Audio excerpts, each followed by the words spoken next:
Historicamente, após a Guerra Fria, a Rússia sofreu grande influência dos Estados Unidos, recebendo seus costumes. Programas televisivos, revistas e tudo o que mais fazia parte do cotidiano dos americanos chegou até eles, classificados como os enlatados americanos.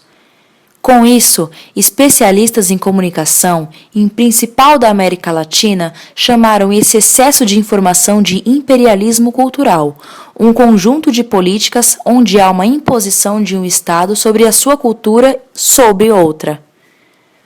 Para que houvesse uma organização desse fluxo desequilibrado de informações, onde apenas a cultura americana circulava, foi lançado um projeto internacional no ano de 1970 por ações do governo, países não alinhados e apoiados pela Unesco, que, em 1977, deu início a uma pesquisa sobre os problemas de comunicação no mundo, a NOMIC, Nova Ordem Mundial da Informação e Comunicação, que levantou temas como democratização, inclusão digital e sociedade da informação.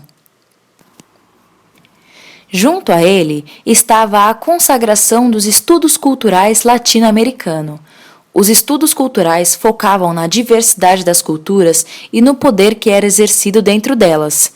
Esses foram os pontapés para o entendimento da comunicação a partir da América Latina e o que despertou o interesse de Jesus Martim Barbeiro.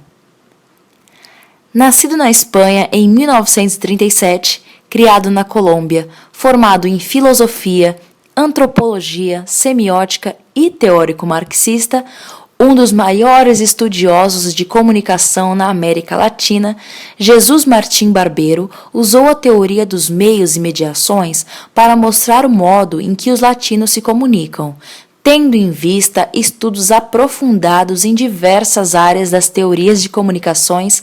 Ele criou um de seus livros mais importantes e reconhecidos, Dos Meios às Mediações, de 1987.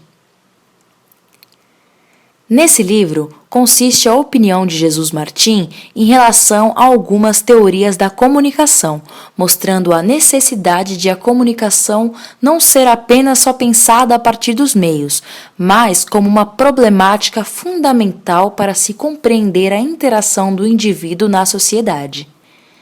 Usou o livro como ferramenta também para apontar e mostrar pontos que ele não concordava, como, por exemplo, a teoria hipodérmica.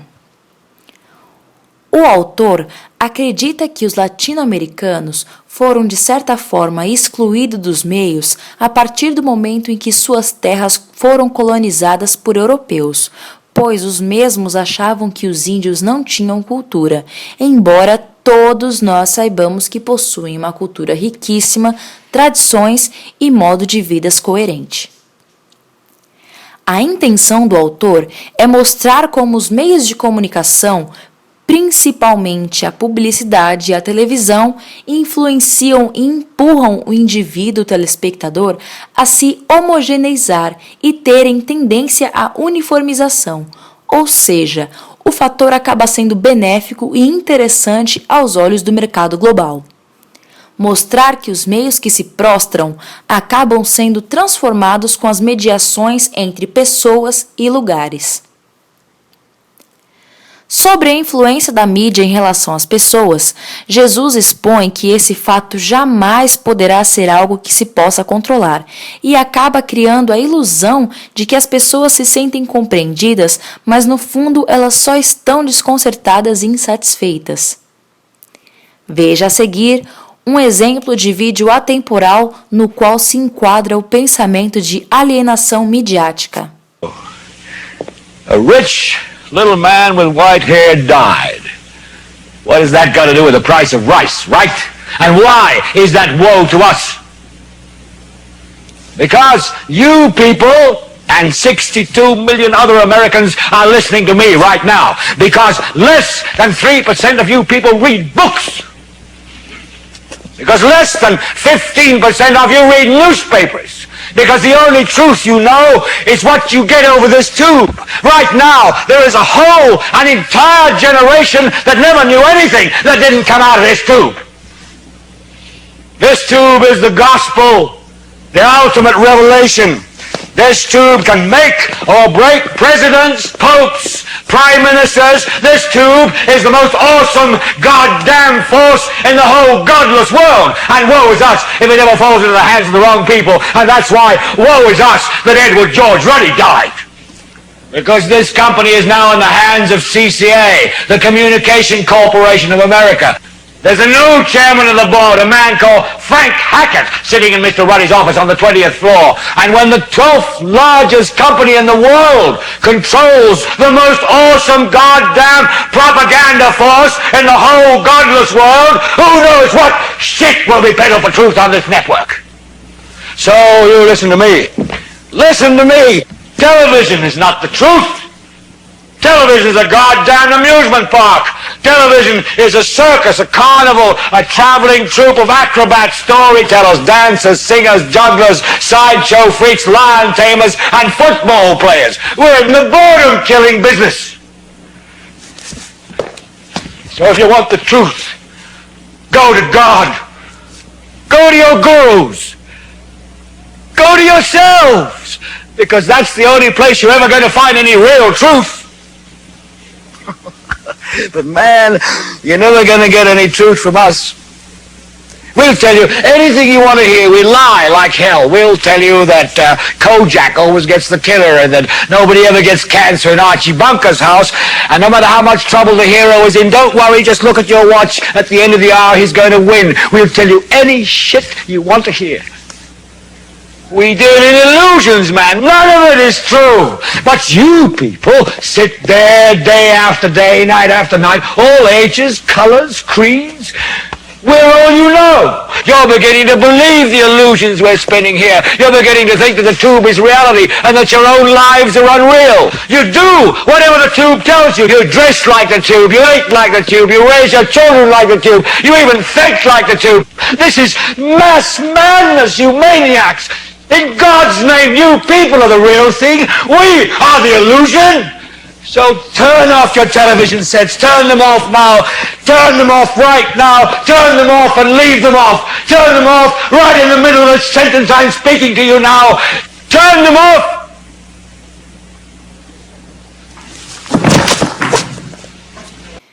Pode-se notar que, com o passar dos tempos, o receptor passou a ser mais seletivo, escolher o que quer ver, produz informações e, com o avanço da tecnologia, vários fatores mudaram e melhoraram muito, pois, além de possuir um conteúdo diferenciado, as pessoas interagem entre si ou sobre algo em tempo real e podem dar opiniões. A mudança que Jesus propõe é algo que causa grande impacto na sociedade, pois começa a analisar profundamente todas as culturas populares, o que era apenas analisado de uma forma não tão abrangente. As mediações que Jesus aponta são baseadas na seguinte forma: espaços entre produção e recepção, espaços onde a tal cultura humana se concretiza, propondo pontos que são cruciais para a percepção do leitor, telespectador, em relação à mídia exposta e a forma que ela é absorvida. A interação com outras pessoas no nosso dia a dia acaba mostrando a nossa real essência e como somos perante a sociedade. Assim, Jesus Martim Barbeiro montou um esquema para mostrar as etapas de mediações dos meios de comunicações e culturas. A institucionalidade é quem realiza as mediações em relação às lógicas de produção e às matrizes culturais. É ela quem forma os discursos, que são homogêneos de modo geral, mas que se apresentam de maneiras diferentes. É como uma avaliação dos métodos de produção, ou seja, o conteúdo escolhido para ser vinculado às características dos elementos e personagens utilizados para planejar o campo de alcance do receptor. A tecnicidade faz a mediação dos formatos industriais e as técnicas de produção. Segundo Jesus Martim Barbeiro, ela vai além dos meios, abrangendo inclusive as novas práticas. Assim, a tecnicidade seria uma transformação no discurso dos meios de comunicação, como um novo cenário, outras características de personagens, um inovador plano de câmera.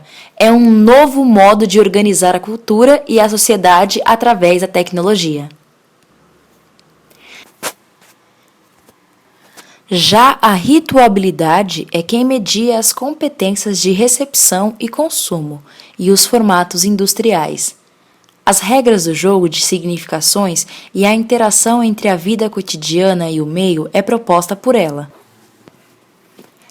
É a forma como interpretamos e consumimos o produto midiático, como quando assistimos a um programa da TV ou finalizamos uma leitura de um texto da internet.